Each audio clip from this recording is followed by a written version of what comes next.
If your goal is to reach financial independence, have freedom to leave your job if you want to, or you just want to have enough money in retirement that you won't have to move into your kid's basement, then it's important to know how much money you should be saving. So I thought it'd be interesting to see how much the average person has saved by age, how much people recommend that you should save by age, and then how much I think you should save by age as a non-financial expert, just some random guy who's an extreme finance nerd.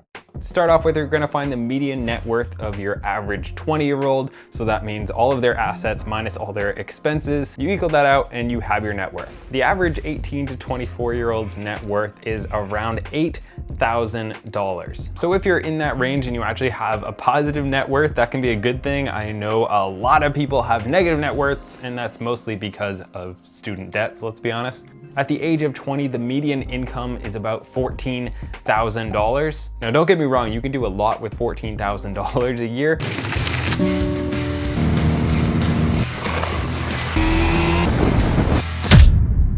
As you're slowly starting to build more income, avoid any type of debt that you possibly can. I didn't graduate high school, I didn't go to college, and not having that debt and using that money to actually start investing and building businesses, total game changer as opposed to having a bunch of student loan debt. Also, not finally getting a little bit more money and buying new cars, opening up credit cards. There are a lot of really good free ones, and starting to build up some credit in case you ever want to buy a rental property or just have better rates on a house that you might want to get eventually. The average 18 to 24-year-old has about $4,700 saved towards their retirement. It's important to remember that that's the average. The median is a little more scary, and that's because it's zero.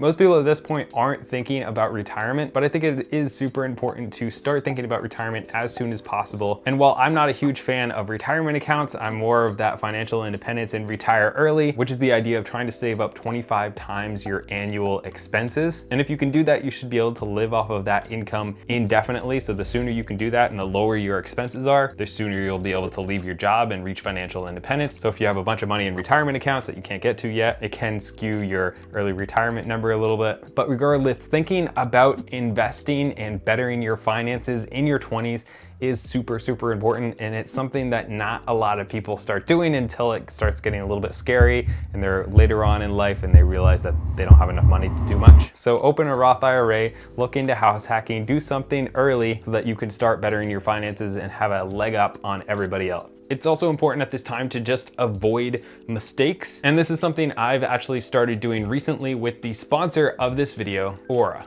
Now, there is a new victim of identity theft every 14 seconds. This can really ruin a lot of things for you. I've known some friends who've had identity theft. It's really messed up their lives for a long time, and it's an extremely common thing. That's why I'm super excited to partner with Aura for this video. Aura is kind of like an all-in-one identity theft protection with fraud monitoring, a VPN, password management, and antivirus software, all in one super easy to use app. Like seriously, this is so simple. They even monitor the dark web for your information, your passwords and stuff. I looked it up and I had a lot of passwords and information out there apparently, which is super scary. So I took advantage of their password manager and I went ahead and changed a bunch of passwords. I had never looked into this too much, but I had heard about VPNs and password managers and all these different things, and I'd used individual ones occasionally, but I didn't really realize that you kind of need all of them to have real protection. You can't just kind of guard over here when all of over there is open. So for me, this has been really cool to just have it all in one place. It's a super easy to use app just for the mental peace of mind that I don't have to worry about stuff as much. And I even found out that my credit score is pretty good, which I haven't checked that in a year. So if you guys want to check them out, you can protect yourself and your family from identity theft at Aura/Gabe Bult, or you can use the link down in the description. And if you sign up right now, you can get 2 weeks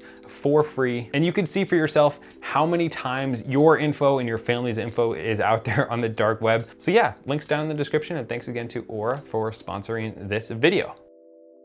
In your 30s, most experts recommend that you save up 1 times your annual salary. This is where you start to see the results of what happened in your 20s. If you racked up a lot of debt and did a lot of spending, maybe even bought a house in your late 20s, early 30s, your net worth could be extremely negative. Honestly, I'm not sure where they're pulling this net worth from. It seemed like a reputable source, but I know a lot of people in their 30s have a ton of debt, especially from student loans. So if you do have debt of any sort, especially high interest, consumer debt in your 30s is a great time to really get on top of that. Make sure you're paying down any debt that you did have, besides maybe the mortgage on your house if you have one at this point, because that's going to be a lower interest rate and you might be better off investing rather than paying that off at this stage of life. This is also a great time to really work on your credit score. If you don't have a house yet at this point, you're probably going to want one soon. So having a good credit score can save you a lot of money. And as you start earning more money in the coming years, now is also a good time to make sure that you're not getting caught up in lifestyle inflation. As we earn more, we start to feel entitled and we start to want to spend more. And if you do that, then you pretty much mitigate that you're earning more because you're just spending more. So you're still living paycheck to paycheck instead of saving up that extra money, which can actually make a difference in your future. The median income for someone in their 40s is around $53,000, while the median net worth is in the low 100,000s. A lot of times that will be equity in your home and kind of things like that, and this is when people are starting to think about retirement. Now, what most experts recommend at this point is to have 3 times your annual income saved. So if you're making around $50,000 a year, they recommend you have about $150,000 saved up or invested. However, this is where it's important to remember what we're shooting for. We're shooting for that 25 times your annual expenses saved up. And if you only have 3 times your annual expenses saved up in your 40s, you're definitely gonna be working until you're 65, and it's gonna be very hard to save up the rest of that money that you're gonna need in just the next 20 years, even though you are going into your highest earning years. So as you come into your 50s, the median income is around $56,000 per year, and the median net worth is around $171,000. Now, what most experts recommend is having about 6 times your annual salary saved up at this point. This is also the time when you want to start thinking about a few other things. If you have a home, now could be a time to consider start paying that off. So as you reach retirement, you don't have a housing expense. While this wouldn't really make sense mathematically for somebody in their 20s, as you get closer to your 50s and 60s, this could end up making a lot of sense. This is also the point where you want to figure out exactly how much you're going to be needing for retirement. If you're 10 to 15 years away, you should be figuring out, how can I get my normal expenses as low as possible? Is that paying off the house? Is that selling the house and moving somewhere else? How can I keep my everyday expenses low so I don't need as much in retirement? This is also where I'd look at possibly building different streams of income, whether that's buying a rental or making sure you're investing, or if you have a business, trying to build that up so that you can either sell it or step back from it in the next 10 years. There's just a lot of options at this point.